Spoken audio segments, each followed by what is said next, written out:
بسم اللہ والصلاة والسلام علی رسول اللہ خاتم النبیین ورحمۃ اللہ عالمین الحمد للہ رب العالمین۔ روسو کی سینگ ہے man is born free but everywhere he is in chains. تو ہم نے دیکھنا ہے کہ بیسیکلی چینز کی کتنی کیٹیگریز ہیں۔ میں نے تھوڑا سا اس پر جو ریسرچ کی ہے، میں نے دیکھا there are around 9 chains which are there around man. یہ فزیکل چینز بھی ہیں اور سائیکولوجیکل چینز بھی ہیں۔ تو جب ہم انسان کو دیکھتے ہیں تھرو آؤٹ دا ہسٹری، تو کن چیزوں نے اس کو پابند کیا یا اس کو اپنی تمام کریٹیوٹی اور فریڈم کے ساتھ جینے کا حق نہیں دیا، اس کو روکا، پابندیاں لگائیں۔ فزیکلی بھی دنیا نے اس کو کنٹرول کیا اور سائیکولوجیکلی بھی کنٹرول کیا، اس کو فریڈم آف تھاٹ سے روکا۔ تو یہ دنیا کی سب سے بڑی سفوکیشن فزیکل چینج نہیں ہوتی، دنیا کی سب سے بڑی سفوکیشن مینٹل چینج ہوتی ہیں۔ آپ کے تھاٹس پر چینج ہوتی ہیں، آپ کو بات کرنے کی آزادی نہ دی جائے، آپ کو اپنا مائنڈ اور ہارٹ ایکسپلین اور ایکسپریس کرنے کی آزادی نہ دی جائے۔ تو یہ ہے وہاں انسان کی شخصیت مسخ ہو کر رہ جاتی ہے اور وہ ایک لرنڈ ہیلپ لیسنس میں چلا جاتا ہے۔ تو یہ لرنڈ ہیلپ لیس دنیا میں جتنے بھی طاقتور طبقات ہیں، خواہ وہ منارکیز کی شکل میں ہو، ارسٹوکریٹک کلاس کی شکل میں ہوں، یا دنیا کے بگ اولیگارکس ہوں، وہ نہیں چاہتا کہ انسان اتنا آزاد کر دو کہ وہ ہم پر تنقید کرے، تو لہذا اس پر بڑی سختیاں کرتا ہے، اتنی سختیاں کرتا ہے کہ یہ بات کرنی بند کر دے۔ اس کو ہم کہتے ہیں learned helplessness. This is the worst kind of shackles which are being put around man. یہی آپ دیکھیں کہ میڈیول ایرا میں جب یورپ میں چرچ اور منارک نے مل کر انسان کو انہی پابندیوں میں جکڑا، تو پھر وہ فرینچ ریولوشن کی ابتدا ہوتی ہے 1789 وچ لاسٹ اپ ٹو 1794۔ 5 سال وہ جاری رہا ریولوشن۔ وہ کیا تھا؟ وہ بڑے طبقات ارسٹوکریٹک کلاس کے خلاف تھا۔ وہ انسان نے ان شکلز کو توڑنے کی پہلی دفعہ انٹرنیشنل لیول پر کوشش کی۔ اس سے ایک چیز نکلتی ہے کہ اگرچہ man is everywhere in chains but man has the capacity to break these chains as well, کیونکہ دنیا میں یہ چینز فزیکل چینز کی شکل میں رہے in the form of slavery and apartheid یا law of segregation of United States. تو یہ چیزیں تھیں، ان کو توڑا گیا۔ یہی انسان نے جب شعور اس کا جاگتا ہے تو انسانوں کی تعداد اگر اکٹھی ہو جائے تو وہ بہت بڑی طاقت بن جاتی ہے، وہ گن سے بھی سپیریئر ہوتی ہے۔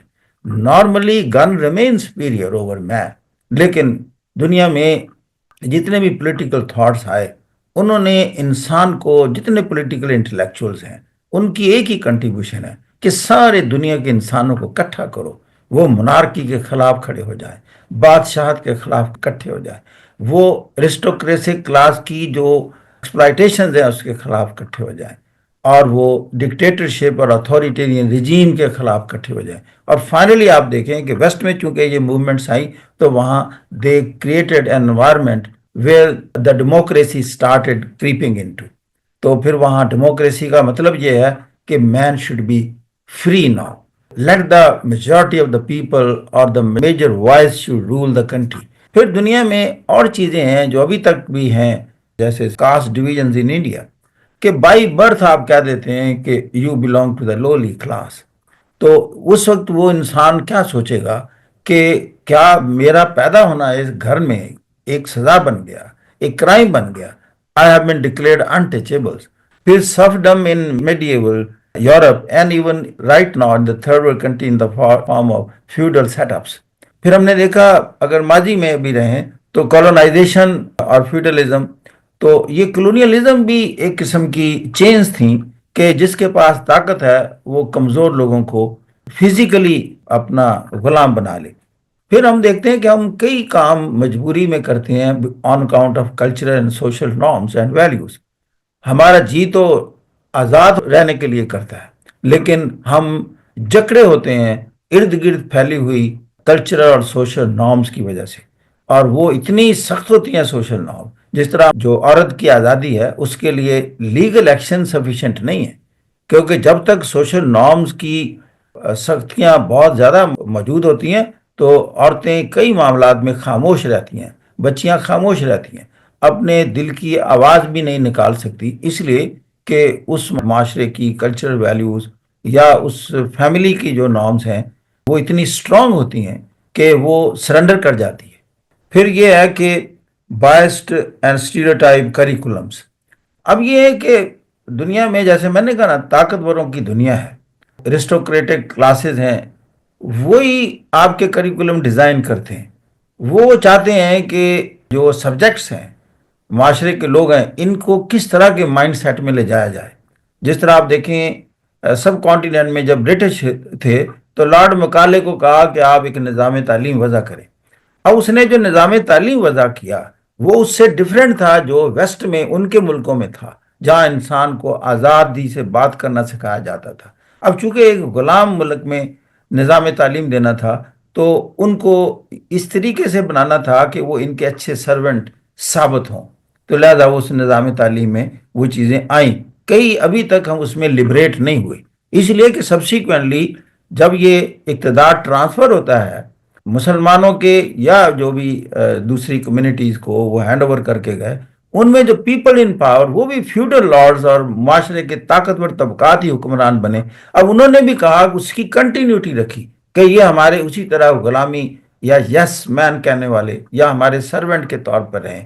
اور ابھی بھی ہم جب جاب میں تھے تو میں کئی ایسے علاقوں میں جاتا تھا تو مجھے ابھی بھی صاحب بہادر کہتے تھے، تو میں سوچتا تھا کہ یہ مجھے صاحب بہادر کیوں کہتے ہیں، تو پتہ معلوم ہوا کہ برٹش ایرا میں جو برٹش حکمران ہوتے تھے، ہم سبجیکٹس تھے ان کے، تو ہم ان کو صاحب بہادر کا لقب دیتے تھے۔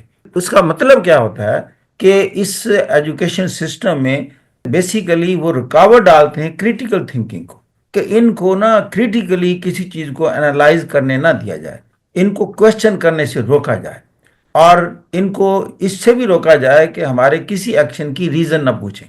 اور فائنلی نائنتھ اس کا پوائنٹ ہوتا ہے environmental degradation and environmental refugees and loss of livelihoods. آپ دیکھ رہے ہیں کہ ہم ایک کلائمیٹ چینج کا شکار ہیں۔ Practically you may not be contributing to that, CO2 emission یا گرین ہاؤس گیسز کے امیشن کو آپ کنٹریبیوٹ تو نہیں کر رہے ہیں، but you are bearing the brunt of the negative things of climate change. ہے تو وہ انڈسٹریلائزڈ کنٹریز جن کی وجہ سے یہ گلوبل وارمنگ ہوئی ہے، اور پھر جو لٹورل سٹیٹس ہیں ان کے کوسٹل ہیبیٹیٹس ہیں وہ ان کے ہاتھوں سے نکلتے جا رہے ہیں، اور people are compelled to migrate from the coastal area to the inward countries. تو یہ چیزیں ہیں، یہ ساری مل ملا کر ہم کہتے ہیں کہ مین از ناٹ ریئلی فری۔